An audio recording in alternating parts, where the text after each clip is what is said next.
Habari, mambo vipi? Karibu tena katika kipindi chetu cha The Heart of Zanzibar News. Ikiwa leo tutaangazia zaidi katika mitandao ya kijamii, lakini siko peke yangu, nipo na mwenzangu, na leo maua tutaangazia kuhusiana na kwa nini mitandao ya kijamii inahusishwa sana kuwa chanzo cha ukosefu wa ufanisi katika utendaji wa kazi. Kwa sababu tunaona sasa hivi vijana wengi tumekuwa hatuko focus kwenye kazi kuliko kwenye mitandao. Yaani ile focus kwenye mitandao imekuwa nyingi kuliko kwenye kazi. Sasa hii ni kwa sababu gani?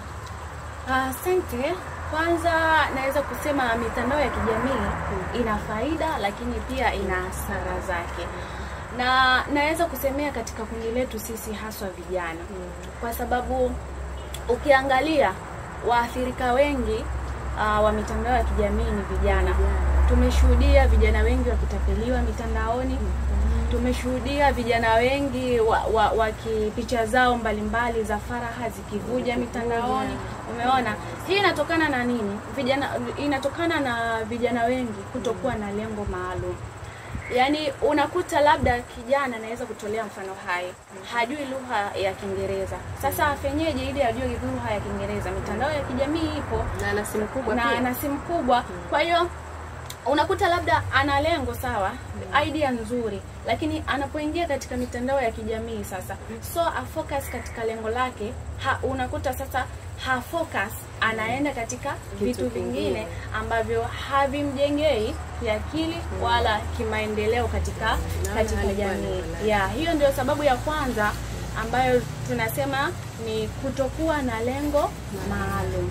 Lakini sababu nyingine naweza kusema athari nyingine tunayopata vijana hasa katika mitandao ya kijamii ni upotevu wa muda. Upotevu wa muda kivipi? Unakuta kijana ana kazi yake maalum. Lakini sasa anasema labda kabla sijaingia kazini ngoja niangalie labda fulani kafenyeje, fulani kafenyeje, nini kimejiri. Umeona? Na ukiangalia vijana wengi sio kwamba wanaingia online wanasema kwamba labda niangalie vitu ambavyo ni muhimu. Labda bora hata uingie online useme nini kimejiri, labda nini kinaendelea katika nchi yetu. Hapana. Labda anatafuta leo msanii fulani amevaaje ili na yeye aige. Hivi leo amevaaje ili na yeye aige. Sasa anapoingia online ndio unakuta anapoteza sasa vitu viwili. Anapoteza katika mitandao ya kijamii, lakini pia anapoteza ufanisi katika kazi yake. Mwisho wa siku kijana anapopoteza kazi, anakuja anailaumu tena serikali. Vijana hatuna ajira, vijana hatuna nini, lakini bila kuangalia kwamba chanzo ni kipi. Chanzo ni wewe kijana kupoteza muda wako. Mimi bosi siwezi kukuvumilia kazini. Muda wa kuingia kazini ni saa 2. Wewe unakuja saa 3. Naweza kukuvumilia? Siwezi. Na pengine saa 3 hiyo pia upo katika simu. Upo katika simu. Umeona? Vitu vingine tunajitafutia sisi wenyewe. Lakini sababu nyingine inayotuathiri kupitia mitandao ya kijamii ni wazazi. Wazazi kivipi? Unakuta labda mtoto anakabidhiwa simu kuanzia akiwa na miaka 5. Sawa, simu ina faida nyingi. Inatuwezesha sisi kujua vitu mbalimbali, lakini wazazi lazima uwe na bonds ama tunasema mipaka. Lazima ujue mwanangu ana umri gani. Katika huo umri, kipi kinamfaa, kipi hakimfai. Sasa hivi tunashuhudia kuna apps tofauti ambayo ukimdownloadia mtoto wanaweka zile wanasema nywila ama password kwamba hapa ndo kunamfaa mtoto, huu kwa kumfai, kwa hiyo tunaweka nywila. Umeona? Sasa wazazi wana jukumu kubwa la kumkabidhi mtoto simu kwa ajili ya kujifunza, lakini pia lazima wawe na mipaka ili kujenga ile akili ya ya mtoto, kwa sababu asilimia kubwa ya mzazi yeye ndio humjenga na kumbomoa mtoto. Kwa hiyo mtoto unavomlea ndio yeye anavoadapt kutoka kwa mzazi. Kila anachokichukua kutoka kwa mzazi anapokuwa mkubwa ndo anakuja practice maisha yake. Lewavyo ndivyo akuavyo. Kama ni hivyo. Hizo ndizo sababu mbalimbali za sisi vijana. Ukiachilia mbali swala la wazazi kwa upande wa watoto, twende kwa sisi vijana. Unafikiri nini kinapelekea hayo yote? Mtu anashindwa kufocus katika kazi anakuwa katika mitandao ya kijamii, au mtu anashindwa kuingia kwenye simu kwa kile kilichomfanya ashike simu, anaingia katika mambo mengine. Unafikiri nini kinatupelekea labda? Kuhusiana na hivyo naweza kusema labda ni ukosefu wa elimu. kwa sababu light kama vijana wengi ama sisi vijana wengi tungekuwa na elimu kwamba ninaposhika simu natakiwa nifanye hichi, ni focus na hichi, ni focus na hichi. Umeona? Leo hii kijana mwenzangu akiniona mimi labda nina simu ya aina fulani na yeye anataka kuiga labda awe na simu ya aina fulani. Hajui mimi nina simu ya aina fulani kwa lengo gani. Mimi ni mfano labda nimechukua Google Pixel au simu ya aina fulani.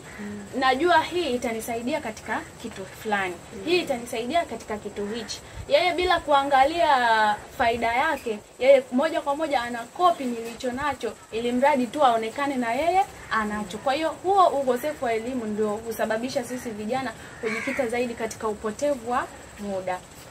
Haya jamani, Maua amesema kwamba ukosefu wa elimu kwa vijana ndio kupelekea kutojua matumizi ya simu, yani kutotumia mitandao ya kijamii jinsi ipasavyo. Lakini Maua, labda naweza nikakuuliza swali hapo.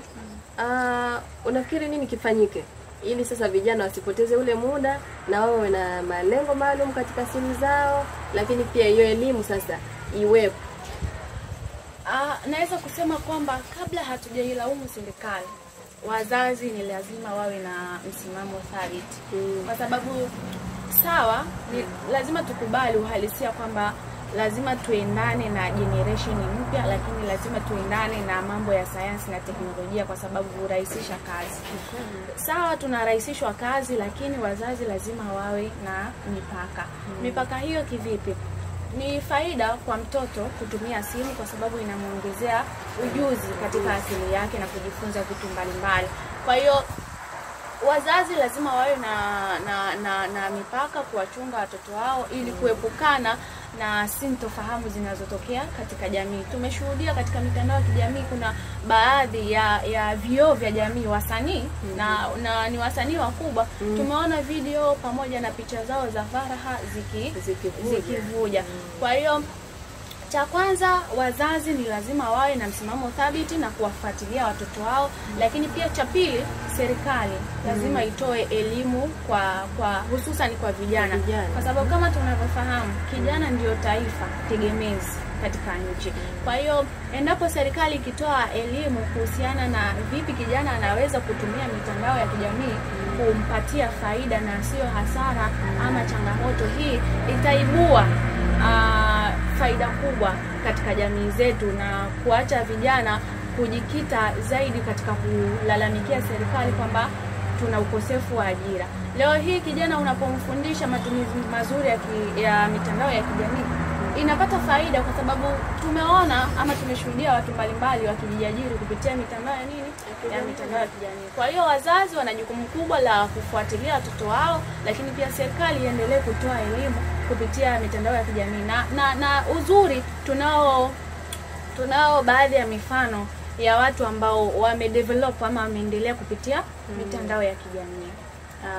Maua ameweza kuelezea yale machache katika mengi kuhusiana na mitandao ya kijamii. Vijana sasa tunakuwa addicted sana na simu kiasi kwamba tunashindwa kufocus katika malengo yetu maalum na tunafocus katika simu, lakini sio wenyewe tunakuwa malengo hatuna. Kwa sababu haiwezekani una lengo la kwamba niingie katika simu nijifunze kitu fulani, lakini unaingia pale juu inatokea sio Zuchu 1 2 3 au sio nini au sio unakuta kitu, yani kitu fulani tu si lengo lako, si kitu kibaya lakini sio lengo lako. Kwa hiyo unakuwa unapata kile kitu, kwa hiyo tayari ushapoteza muda, lakini pia lile lengo lako ushalipotezea. Lakini swala la wazazi, Maua kasema mtoto ana miaka 3 2 tayari, ili tu mzazi aweze kufocus na kazi zake anamtupia simu. Sasa watoto ni watu wa kujaribu, hata kujua hapa nikibonyeza naingia wapi, hapa nikibonyeza naingia wapi. Mwisho wa siku mtoto naye anakuwa addicted, yani akili yake inajiset kule kwamba inabidi sasa naye akikosa simu yani ajisikii vizuri. Umeona? Kwa hiyo ndio vile anakuwa. Lakini sasa Maua, ushauri wako sasa kwa jamii? Naweza kusema labda vijana tuwe na lengo ama tuwe na focus. Unaposhika simu ni lazima ujue hii simu, unajua kila kitu kina faida na hasara. Kwa hiyo kupitia hii mitandao ya kijamii, unaposhika simu kijana, ni lazima ujue hii simu nawezaje kuitumia ili niweze kupata faida. Mfano mimi naweza kusema labda simu unakuta nimenunua 200,000. 200,000 ile sio kwamba umetoa tu, ni lazima umeifanyia kazi ndio ukaipata ile 200,000.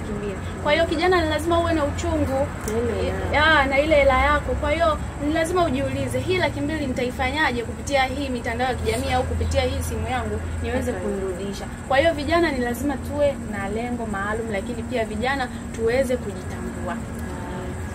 Okay jamani, kama mnavyomsikia Maua, vijana tujitambue, tuwe na malengo maalum, tuwe na ule uthubutu wa kujua kwamba tunatakiwa kufanya kitu gani. Ndio hapo hata ukitumia simu yako sasa unaweza ukajua hata faida ya simu yako ni. Mitandao ya kijamii tusifanye kuwa chanzo cha maovu katika maisha yetu au katika hata situations zetu nyingine ambazo ndio kama hivyo kuvujishiwa vitu ambavyo sio. Kwa hiyo tutumie mitandao yetu ya kijamii hiyo vizuri.